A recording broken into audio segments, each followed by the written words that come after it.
नमस्कार दोस्तों, कैसे हैं आप सब। उम्मीद करता हूं आप सभी बहुत अच्छे होंगे। मैं हूं आप सभी का दोस्त प्रांशु और लेकर आया हूं एक नया वीडियो आप सभी के लिए।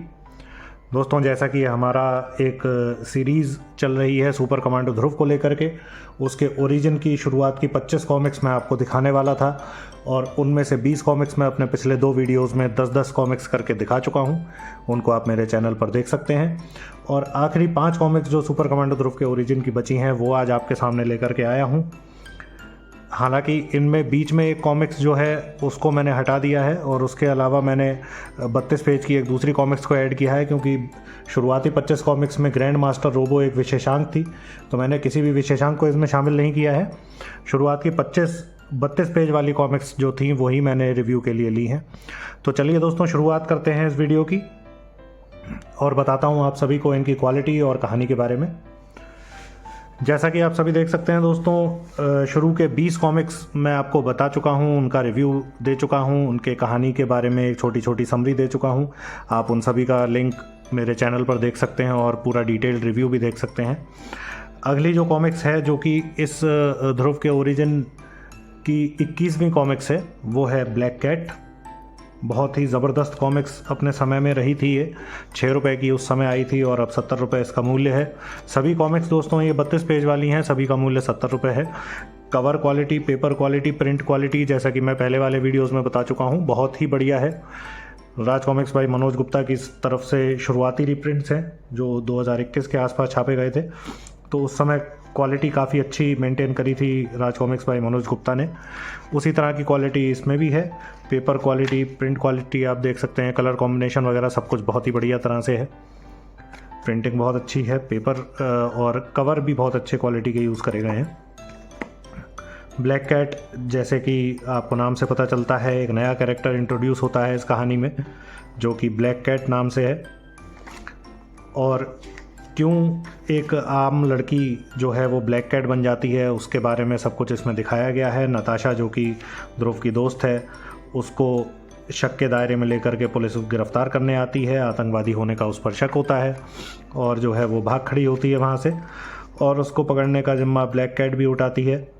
ब्लैक कैट जो कि आतंकवादियों के एक दुश्मन के तौर पर दिखाया गया है, परंतु है वो कहीं ना कहीं आतंकवादियों की दोस्त भी लगती है कहीं कहीं पर। तो सुपर कमांडो ध्रुव से उसकी मुठभेड़ होती है और ज़बरदस्त फाइटर है ब्लैक कैट। सुपर कमांडो ध्रुव जो कि उसका आदर्श है, उससे उसकी भिड़ंत हो जाती है। और सुपर कमांडो ध्रुव के साथ प्रॉब्लम यह है कि वो लड़कियों पर हाथ नहीं उठाता है और किसी की जान नहीं लेता, ये उसने कस्में खाई हैं। तो यही उसकी कमज़ोरी ब्लैक कैट जानती है बहुत अच्छे तरीके से, उसका वो फ़ायदा उठाती है, सुपर कमांडो ध्रुव पर हमला करती है और उससे कहती भी है कि मैं नहीं चाहती कि मेरे हीरो की मौत मेरे ही हाथों से हो। लेकिन ध्रुव फिर भी उसे मारे पीटे बिना, हाथ लगाए बिना उसको काबू में कर लेता है और वहाँ पर चंडिका आ जाती है। ध्रुव को जाना पड़ता है, पर चंडिका से जो है ब्लैक कैट भिड़ जाती है और धीरे धीरे उससे निपट भी लेती है। दूसरी तरफ नताशा को जो है कुछ गलतफहमी हो गई है और नताशा और ध्रुव की भी लड़ाई हो जाती है। चंडिका और ब्लैक कैट की लड़ाई चल रही है एक तरफ। बहुत ही बढ़िया सीक्वेंस है, आप पढ़ेंगे तो बहुत ही मज़ा आएगा। हालांकि आपने पढ़ी होंगी काफ़ी पहले भी, ये मैंने भी काफ़ी बार इस कॉमिक्स को पढ़ा है। और एक कैरेक्टर आता है प्लास्टो, जो कि पूरा का पूरा प्लास्टिक से ढला हुआ उसका जिस्म है, खाल उसके शरीर पर नहीं है। उसके अंदर के अंग जो हैं वो भी दिखाई देते हैं प्लास्टिक का आवरण होने की वजह से। ये देखिए, आप देख पाएंगे बुलेट प्रूफ प्लास्टिक का ये बना हुआ है। और पुलिस वालों से मुठभेड़ होती है और ब्लैक कैट और प्लास्टो मिल करके यहाँ ध्रुव को मौत के मुंह में पहुँचा देते हैं और ये कहानी यहाँ पर समाप्त तो नहीं होती है। अगले पार्ट में जाने के लिए अगले पार्ट का इंट्रो आ जाता है, रोबो का प्रतिशोध, और पीछे ओरिजिनल एड और सेट डिटेल्स देखने को आपको मिलते हैं। फ्रंट में original set details, back side पर ओरिजिनल एड्स। सैंडमैन का ऐड है, रोबो का प्रतिशोध का ऐड दिया गया है, रोड रोलर परमाणु का, और नागराज और बेम बिगेलो। बहुत ही बढ़िया कॉमिक्स है, आपको ज़रूर पढ़नी चाहिए। अगर आप ध्रुव के फ़ैन हैं तो ज़रूर इस कॉमिक्स को पढ़ें। इस टाइम की जो ध्रुव की कॉमिक्स आई थी 1994, 1995, 96 के आसपास की, ज़बरदस्त एक्शन पैक्ड कॉमिक्स थी सभी की सभी, और कहानी भी बहुत ही बढ़िया होती थी और एक्शन एकदम दमदार दिखाया जाता था। ध्रुव की पर्सनैलिटी को एक जो निखार मिला था वो उसी दौर में मिला था। अगली कॉमिक्स रोबो का प्रतिशोध। प्लास्टो और ब्लैक कैट नताशा को ले जाते हैं, चंडिका उनको रोक नहीं पाती है। हेलीकॉप्टर के द्वारा वो निकल जाते हैं वहाँ से और ध्रुव की जान खतरे में है। और प्लास्टो और ब्लैक कैट पहुँचते हैं ग्रैंड मास्टर रोबो के पास, जो कि पूरी दुनिया का मोस्ट वांटेड आतंकवादी है, सभी आतंकवादी गिरोहों को हथियार सप्लाई करता है। बहुत ही ज़बरदस्त खूंखार विलेन है सुपर कमांडो ध्रुव की सीरीज़ का। अगर आप फॉलो करते हैं तो ग्रैंड मास्टर रोबो के बारे में ज़रूर जानते होंगे। वहाँ पर पहुंचकर ग्रैंड मास्टर रोबो से काफ़ी सारी जानकारी ब्लैक कैट लेती है उसके बारे में, और प्लास्टो को चौंका देता है ध्रुव जब वो वहाँ पहुँच जाता है सही सलामत। चंडिका भी वहाँ पर पहुँचती है और प्लास्टो काबू कर लेता है ध्रुव को और उसे बड़े से हथौड़े के नीचे पहुँचा देता है, लेकिन ध्रुव अपने ट्रेडमार्क स्टाइल में उस हथौड़े से बच जाता है और प्लास्टो को भी काबू कर लेता है। ध्रुव और चंडिका मिलकर के उसे काबू करते हैं। नताशा, जो कि ग्रैंड मास्टर रोबो की बेटी है, उसको ग्रैंड मास्टर रोबो एक बार फिर अपने जाल में फंसा लेता है और उसे भी आतंकवादी बनने के लिए फिर से एक बार प्रेरित करता है। ये सारी की सारी कहानी बहुत ही बढ़िया तरीके से चलती है दोस्तों। ब्लैक कैट जो ग्रैंड मास्टर रोबो के सारे राज जान लेती है, वो रिक्वेस्ट करती है कि वो मारना चाहेगी चंडिका और ध्रुव को, लेकिन अंत में वो ग्रैंड मास्टर रोबो को धोखा देती है। क्यों देती है वो आपको कहानी पढ़नी पड़ेगी। उसके पिता के साथ क्या हुआ था जिसकी वजह से वो दुश्मन बन गई ग्रैंड मास्टर रोबो की, इसके बारे में आपको जानना पड़ेगा।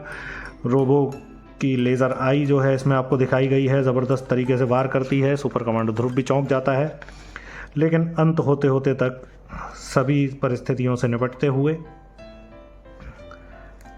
ग्रैंड मास्टर रोबो जो है एक धमाके में कहीं गायब हो जाता है। मरा या नहीं मरा ये तो बाद में पता चलेगा। नहीं मरा है ये तो हम सब जानते हैं, उस समय एक रहस्य था। ब्लैक कैट को रोबो की लाश नहीं मिलती है और ध्रुव और चंडिका वहाँ से निकल जाते हैं। बहुत ही बढ़िया कहानी है पूरी की पूरी। ब्लैक कैट और रोबो का प्रतिशोध पूरी एक सीक्वेंस में जाती है और रहस्य और रोमांच से भरपूर है। बहुत बढ़िया कहानी है। अगली कॉमिक्स है दोस्तों दलदल। एक दलदल में एक शैतान आ जाता है, दलदल का ही वो बना हुआ है। क्या किस तरह की शक्तियां हैं उसके पास, जहरीली गैसें वो छोड़ता है, जहरीली फुंकारें छोड़ता है और बहुत ही ताकतवर दैत्य है। मरता नहीं है आसानी से किसी से। सुपर कमांडो ध्रुव को पता चलता है, वो वहाँ पे पहुँचता है। पेड़ और जड़ें बढ़ती जा रही हैं राजनगर के अंदर, वो सब तबाही मचा देती हैं और सुपर कमांडो ध्रुव किसी तरीके से अपने दिमाग का इस्तेमाल करके उन पर काबू पाता है। दलदल नाम का जो ये दैत्य है उस पर काबू पाता है एक वैज्ञानिक की मदद से, जिसके प्रयोग की वजह से ये दैत्य बना था। ओवरऑल मुझे दलदल कॉमिक्स की कहानी कुछ खास पसंद नहीं आई। एक बहुत ही काल्पनिक टाइप की कहानी लगती है। सुपर कमांडो ध्रुव के स्तर की कहानी बिल्कुल भी नहीं है। मेरा पर्सनल मानना ये है कि इससे बहुत अच्छी अच्छी कहानियाँ सुपर कमांडो ध्रुव की हैं, लेकिन ये कहानी एक कहना चाहिए मुझे तो बहुत ही ज़बरदस्ती की कहानी लगी। कोई ख़ास इसमें ना इवेंट है ना कोई ख़ास विलेन है, कुछ भी इसमें ख़ास मुझे नहीं लगा। बहुत ही ऑर्डिनरी कहानी है, एक बार आप पढ़ सकते हैं पर ज़्यादा अच्छा मुझे तो नहीं लगा। इसका पढ़ने का कोई औचित्य नहीं लगता है। अगली कॉमिक्स उड़ती मौत का ऐड है, नागराज और पापराज का ऐड, और यहाँ से शुरू हो जाते हैं मैंने मारा ध्रुव को के ऐड, जो कि काफ़ी समय तक आए। उसके बाद ये कॉमिक्स आई। क्वालिटी बहुत ही बढ़िया है, क्वालिटी में कोई शिकायत नहीं है, एक बार पढ़ सकते हैं पर कोई ख़ास कहानी नहीं है, दमदार कहानी नहीं लगती। उड़ती मौत अगली कॉमिक्स, जो कि इन 25 में से 24 नंबर की कॉमिक्स है। लेडी बर्ड नाम की एक विलेन आ जाती है जिसके काबू में कई सारे बाज हैं, बाज और चील उसके काबू में रहते हैं और उनके गले में बारूद बांध कर जो है वो नशे के तस्करों को और कुछ लोगों को निशाना बनाती है। सुपर कमांडो ध्रुव से भिड़ंत होती है उसकी और बहुत ही अमानवीय ताकत है उसके उस लेडी बर्ड के पास। सुपर कमांडो ध्रुव से उसकी जब टक्कर होती है तो किस तरह से वो अपने आप को बचा पाता है ये आपको इसमें पढ़ने पर पता चलेगा। कैसे एक आम लड़की लेडी बर्ड बन गई है वो भी आपको पढ़ने पर ही पता चलेगा। अंत में सुपर कमांडो ध्रुव अपने दिमाग और फुर्ती का इस्तेमाल करके उसे उसके सही रूप में लेकर के आता है। कहानी अच्छी है, उड़ती मौत एक अच्छी कहानी है। इस टाइम की कहानियाँ जो सुपर कमांडो ध्रुव की हैं वो थोड़ी सी ऑफ ट्रैक चली गई थी। कि कुछ किसी ना किसी प्रयोग की वजह से कोई कुछ बन गया, कोई कुछ बन गया, उस तरह की कहानियाँ होने लगी थी। पर उड़ती मौत फिर भी कंपैरेटिवली एक अच्छी कहानी है, बजाय दलदल के पढ़ने लायक है। मौत के चेहरे का ऐड है, पीछे चंडकाल की वापसी का ऐड है, और पीछे मैंने मारा ध्रुव को का ऐड। क्वालिटी वही बेहतरीन बढ़िया क्वालिटी है। और आखिरी और 25वीं कॉमिक्स इस सेट की है दोस्तों, चंडकाल की वापसी। इसमें आपको ओरिजिनल सेट डिटेल्स देखने को मिलती हैं। कबाड़ नगर का ऐड है। फाइटर टोट्स की बहुत बढ़िया कॉमिक्स थी। और चंडकाल की वापसी भी अपने आप में एक बहुत ही बढ़िया कॉमिक्स रही है। अपने ज़माने में इसने भी बहुत तहलका मचाया था, पाठकों को काफ़ी पसंद आई थी, हम लोगों को बहुत पसंद आई थी कॉमिक्स ये। इसमें एक प्रस्तावना भी दी गई है किस तरह से चंडकाल का पूरा सीक्वेंस अब तक का रहा है ध्रुव के जर्नी में। किरगी का कहर और सामरी की ज्वाला के कुछ अंश दिए गए हैं, और यहाँ पर दिखाया गया है कि स्वर्ण नगरी वालों ने चंडकाल को कैद कर लिया है और उसके शरीर को 3 दिनों के लिए प्रदर्शन में रखा हुआ है, जिससे कि स्वर्ण नगरी के सभी निवासी उसको देख सकें। लेकिन फिर भी चंडकाल किस तरह से अपनी शक्तियों का प्रयोग करते हुए एक जापानी मार्शल आर्टिस्ट नानचाकू को अपनी शक्तियाँ दे देता है, उड़ने भी लगता है और उसमें अमानवीय शक्तियाँ आ जाती हैं। और भी फ़िलिस्तीन में एक लड़की को वो अपना हथियार बनाता है, उसको शक्तियाँ देता है। इसके अलावा अमेरिका में एक और गोताखोर को जो है वो शक्तियाँ देता है। तो इन तीनों को वो इस्तेमाल करता है अपने फ़ायदे के लिए। शक्तियाँ भरपूर आ जाती हैं और इनका सामना होता है सुपर कमांडो ध्रुव से। नानचाकू जो जापान का मार्शल आर्टिस्ट है, उसका सामना सुपर कमांडो ध्रुव से होता है। ध्रुव अपने दिमाग और ताकत और फुर्ती का इस्तेमाल करते हुए उसको धराशायी करता है। धराशायी तो नहीं कर पाता है, पर नानचाकू वहाँ से भाग जाता है।